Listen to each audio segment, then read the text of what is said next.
नमस्कार, स्वागत है आप सभी का सी न्यूज भारत में। मैं हूं आपके साथ ज्योति श्रीवास्तव। साल 2025 की शुरुआत हो गई है और नए साल के साथ भाजपा के लिए चुनौतियां भी और बढ़ गई हैं। पीएम नरेंद्र मोदी के कुछ सपने हैं जिन्हें वो इस नए साल में पूरा करना चाहते हैं। साल 2024 में लोकसभा के दौरान बीजेपी बहुमत के आंकड़ों से दूर रह गई थी। हालांकि एनडीए गठबंधन बहुमत के आंकड़े से काफी आगे है। बता दें कि बीते साल वन नेशन वन इलेक्शन की चर्चा भी खूब रही। ऐसा कहा जाता है कि मोदी सरकार इसे लागू करना चाहती है।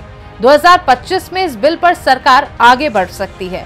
इसलिए कहा जा रहा है कि साल 2025 मोदी सरकार के लिए बड़े फैसलों वाला साल है और सभी की नजर इन फैसलों पर होगी।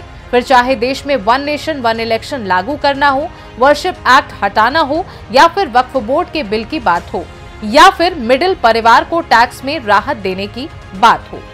नरेंद्र मोदी की पॉलिटिक्स न चुनाव देखकर चलती है और न तो नंबर गेम की मोहताज है। उन्होंने देश के लिए कुछ लक्ष्य तय कर रखे हैं जिन्हें पूरा करने से उन्हें कोई रोक नहीं सकता। अगर वन नेशन वन इलेक्शन आ गया तो देश की पूरी राजनीति पूरी तरह से बदल जाएगी। कानून लागू हुआ तो देश में एक साथ सारे चुनाव कराए जाएंगे। हालांकि ऐसा नहीं है कि वन नेशन वन इलेक्शन किसी देश में लागू नहीं है। बहुत से ऐसे देश हैं जहां काफी पहले से वन नेशन वन इलेक्शन चला आ रहा है। अमेरिका में चुनाव हर 4 साल में एक निश्चित तारीख पर होते हैं। अमेरिका में हर 4 साल पर एक बार चुनाव होता है। यहाँ राष्ट्रपति, कांग्रेस और सीनेट के लिए हर 4 साल पर एक निश्चित तारीख पर चुनाव होते हैं। यूएसए में चुनाव नवंबर के पहले मंगलवार को होते हैं। फ्रांस, अमेरिका की ही तरह फ्रांस में भी वन नेशन वन इलेक्शन का प्रावधान है। हालांकि यहाँ पर हर 5 साल में एक साथ राष्ट्रपति और नेशनल असेंबली के लिए चुनाव कराए जाते हैं। स्वीडन में भी संसद और स्थानीय सरकार के लिए आम चुनाव हर 4 साल में एक साथ आयोजित कराए जाते हैं। यहाँ नगर पालिका और काउंटी परिषदों के लिए स्थानीय सरकार के चुनाव भी हर साल में राष्ट्रीय चुनाव के साथ होते हैं। कनाडा भी दुनिया के उन देशों में से एक है जहाँ पर वन नेशन वन इलेक्शन की पॉलिसी है। यहाँ हाउस ऑफ कॉमन्स के लिए चुनाव हर 4 साल में एक बार कराए जाते हैं।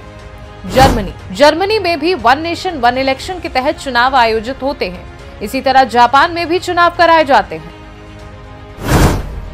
इन सब के अलावा भी कई और देश हैं जहां वन नेशन वन इलेक्शन लागू है। और इतना ही नहीं, अपने देश में एक साथ चुनाव कराने का मुद्दा कोई आज का नहीं है। इसकी कोशिश इंदिरा गांधी के समय से 1983 से चल रही थी। तब इंदिरा गांधी की सरकार ने इस पर कोई ध्यान नहीं दिया और फिर 1999 में इस मुद्दे पर लॉ कमीशन ने सिफारिश की, जब अटल जी की सरकार थी। अब जाकर इतने सालों बाद मोदी सरकार ने इस पर कदम आगे बढ़ाए हैं। तो वहीं मोदी सरकार वर्शिप एक्ट में भी बड़ा बदलाव कर सकती है, क्योंकि कांग्रेस के समय में बने वर्शिप एक्ट का काफी विरोध हो रहा है। इसे हिंदू समाज अपने खिलाफ अन्याय बताते हैं। बता दें, ये कानून तत्कालीन कांग्रेस प्रधानमंत्री पीवी नरसिंह राव सरकार 1991 में लेकर आई थी। ये कानून तब आया जब बाबरी मस्जिद और अयोध्या का मुद्दा बेहद गर्म था। क्या कहता है कानून? शीर्ष अदालत ने 12 मार्च 2022 को कानून के कुछ प्रावधानों की वैधता को चुनौती देने वाली उपाध्याय द्वारा दायर याचिका पर केंद्र से जवाब मांगा था। संबंधित कानून 15 अगस्त 1947 को मौजूद धार्मिक स्थलों पर पुनः दावा करने के लिए वाद दायर करने तथा उनके चरित्र में बदलाव की मांग पर रोक लगाता है। 1991 को ये कानून कहता है कि 15 अगस्त 1947 से पहले जो धार्मिक स्थल जिस रूप में था उसी रूप में रहेगा। अयोध्या के मामले को इस कानून से बाहर रखा गया था।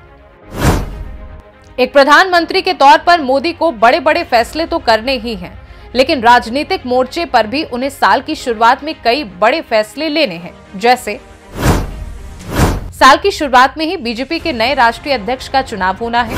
2025 में मोदी को दिल्ली और बिहार के चुनाव संभालने हैं। दोनों राज्यों में कैसे जीत मिलेगी, इसकी भी रणनीति बनानी है।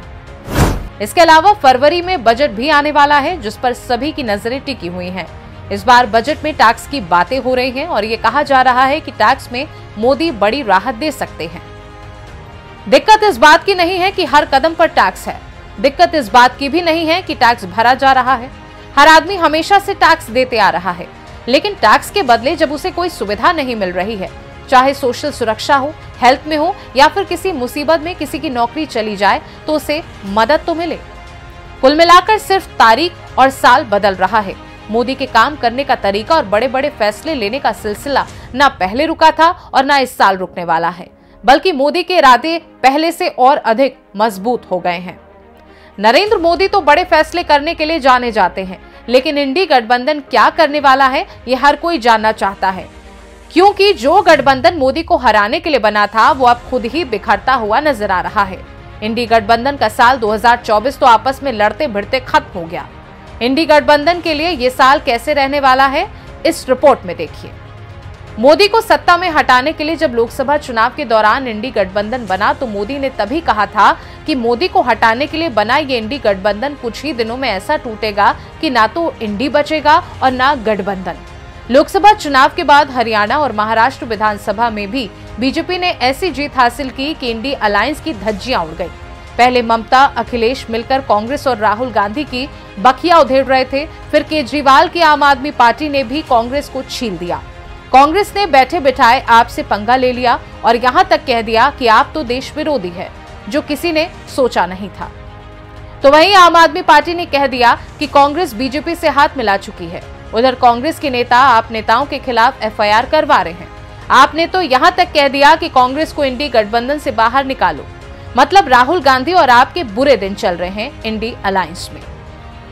फिलहाल के लिए हमारी इस खास रिपोर्ट में बस इतना ही।